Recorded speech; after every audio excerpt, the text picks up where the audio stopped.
In this video, you're going to learn how to get insights out of your audience reports in Google Analytics. So firstly, to access them, just come into the sidebar here. You can click on the audience section, and let's get started by looking at the demographics overview report. Now, the success of any business really depends on understanding who your potential customer is, and a key part of that is really understanding their age and gender. So in this report, we can really see a breakdown in the ages and the age ranges of our website visitors, and also the gender split as well.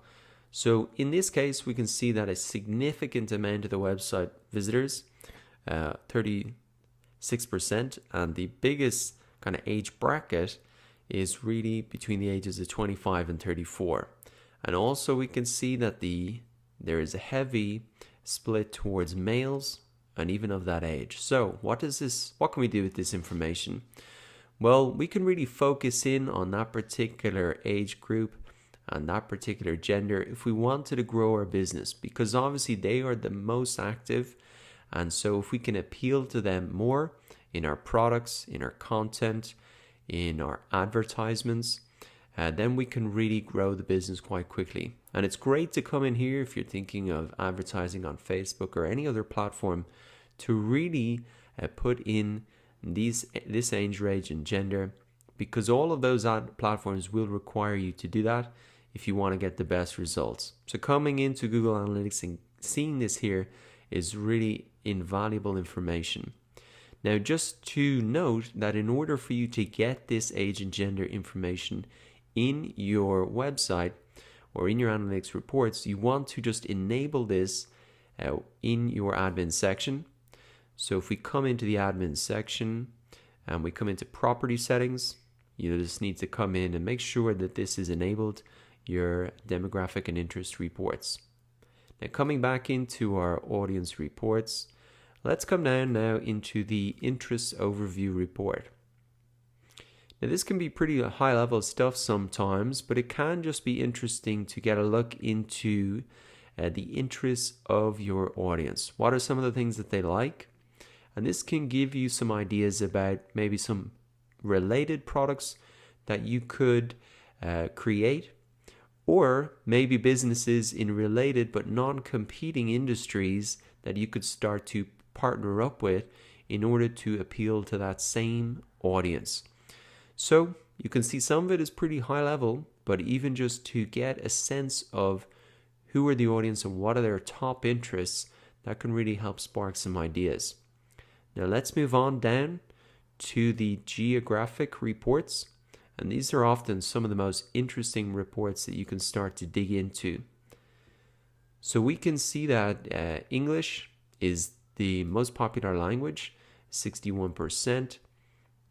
And so if we were creating ads or content, well, we can continue to do it in that language. If we saw another language where there was a significant amount of users and goal completions, then we could maybe start to create content to better serve that audience in their native language. If we come down into the location report, then once again we can see the top locations of our website visitors. And for an online business, you might not be too concerned with this if you're selling a digital product, but if you were a local business or you were a national business with retail stores, then you'd really want to see where are the cities that are hitting your website the most, so you could really make sure to serve those customers in that city better. You could open up more retail locations, hold events, etc. Or if you're an e-commerce store, then you really want to make sure that I was able, for example, to ship easily to India, that the fees in terms of shipping were not too expensive, and maybe look at ways to reduce those fees if there were some, in order to better serve those customers. And again, this information is just invaluable if you want to build a profile for your ideal buyer that you can then use in advertising. Now, moving on down, let us have a look at the behavior report and the new and returning visitors. This can just give us an insight once again into our audience, people who are visiting for the first time, or that are coming back again and again. So in this case, we can see 81% of our visitors are new visitors. So maybe there's an opportunity to really increase the number of returning visitors. Maybe that's by building a bigger email list. And if we had a content site, we could make sure that we were emailing them every time we released a new piece of content. Or maybe if you're even an e-commerce site, building that email list again and emailing them when you've new product releases or sales in order to try and encourage those existing customers or email subscribers to keep coming back to the site. Moving on down then, we have the technology reports. And again, these are extremely useful to look at and really understand what are the devices and the browsers that our audience are coming to our site on. What we want to do, and maybe a quick check here, is to have a look at the bounce rates and to really look at if there were any browsers where there was a much higher than average percentage of bounces. So we can see here Opera Mini, it's only 1.24% of our total number of users, but there does seem to be a little bit of a higher bounce rate.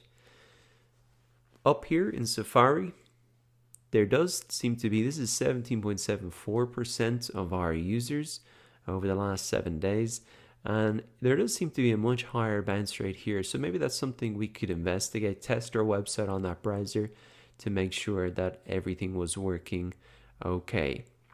Coming down to the mobile report, then we can really see the split in terms of whether people are accessing our website on desktop, mobile, or tablet. And we can see here that there is actually quite an even split between desktop and mobile and tablet if you added those up. Some sites are heavily geared towards desktop, like online training site like at Udemy. They have a lot of desktop users. And so if you're asking people to link off and check this out, check that out, it's going to be easy for them to do. If a lot of people were accessing on mobile, that's not going to be easy to do. So again, just understanding how your users are accessing your site can influence a lot of decisions you make about the design of the site, the content, and even how you target them once again in advertising. And looking down at the benchmarks reports, this can be pretty interesting as well. We can really see how our site is comparing versus the benchmark of people in our industry, which we can select here and which we would have selected when we set up our Google Analytics account. So we can have a look at in terms of our different channels, how we might be performing against the average of people in our industry. And that's based on the average of people using Google Analytics and submitting their analytics to Google. So that can be pretty interesting in terms of seeing how you get traffic to your site versus maybe some competitors. For example, this is an e-commerce site, a shopping site. You can see that in terms of referral traffic and organic search, we are significantly higher than the competition, and we're significantly lower than the competition in the normal channels, maybe for e-commerce traffic, which would be paid search or general advertising. So that's just interesting to note. It's just interesting to get that perspective on how other sites are laid out and maybe some of the marketing tactics that they're using as an industry, and to see how that compares against how you really getting those maybe similar users to arrive at your website. So now that you know how to get some insights out of these audience reports, come in to your Google Analytics account and have a look at this information and ask some of those questions that we've been asking in this video.